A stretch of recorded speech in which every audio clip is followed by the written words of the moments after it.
When I met her, I remember having this sort of almost Hollywood-style interaction where there was someone playing violin in the background. And as we kind of got through dinner, conversation was flowing. And she told me about lupus, and I hadn't heard of this disease ever in my life. You know, at first I was a little bit scared, I'm not gonna lie, but it was a real eye-opening experience getting to know her through it because I saw what an amazing person she was through it. She has struggled her entire life with this disease, and yet she has the best attitude of any person I've ever met. A lot of people, I think, sometimes look at me and may think certain things, may think, oh, she does her hair and she wears makeup, so she must be feeling great.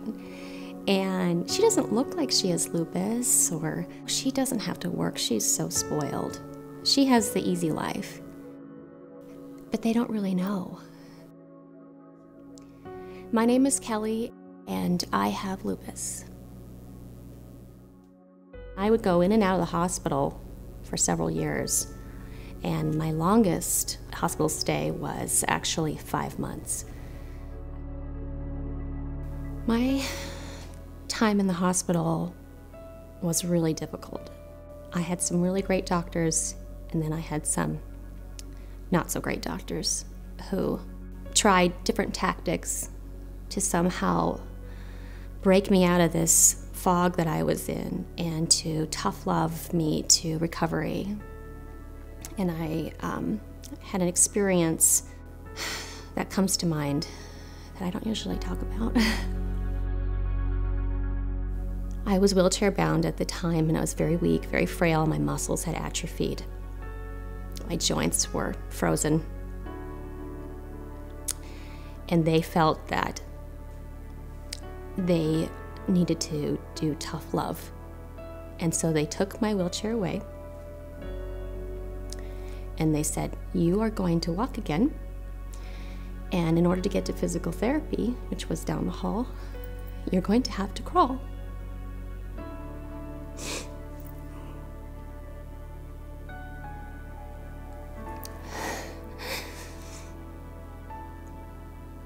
And so they made me crawl to get to my appointments. It was so embarrassing.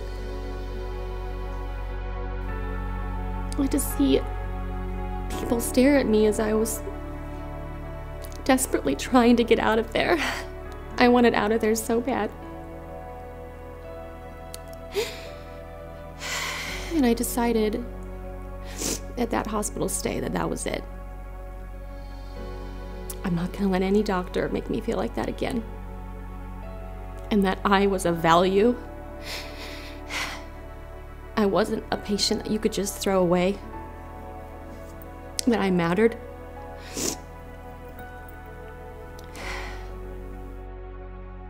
I was raised by my wonderful mother, Patty. She raised me by herself. We struggled financially. And then when I got sick, she took on 2 jobs. And then she would drive straight from her job over to the hospital. And then she'd stay the night with me in the hospital. And then she'd get back in her car, wearing the same clothes she wore the night before, and go straight to work. And she did everything that she could to get me the best care, to allow me to see the best specialists. That's sacrifice. That's selfless love. To put someone's life before your own. And that's what she did for me. Kelly was bound and determined to be a mother no matter what the doctors told her. They all told her that it would be a challenge, that she would get very ill during the pregnancy, and there was a possibility she couldn't even survive the pregnancy, but that didn't stop Kelly one bit. Lupus affects me now in a lot of different ways. I had a baby 9 months ago. I was told that I would not be able to have children and that it was a death sentence. He is a gift that I never thought I would be lucky enough to receive. And I have him, and he is just He's just awesome.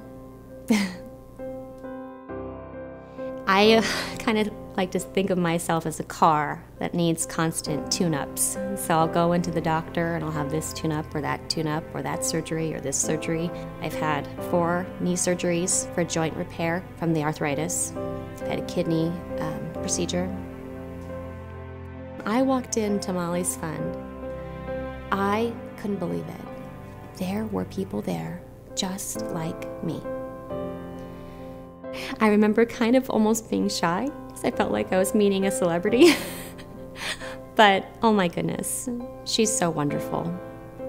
I am so thankful that she was brave enough to start this. She has struggled her entire life with this disease, and yet she has the best attitude of any person I've ever met. In our support group, we work very hard to be friends. We laugh and we cry. That's what we're here for. These relationships have blossomed for Kelly, and I'm really thankful to Molly's Fund and how they've really wrapped their arms around her and embraced her.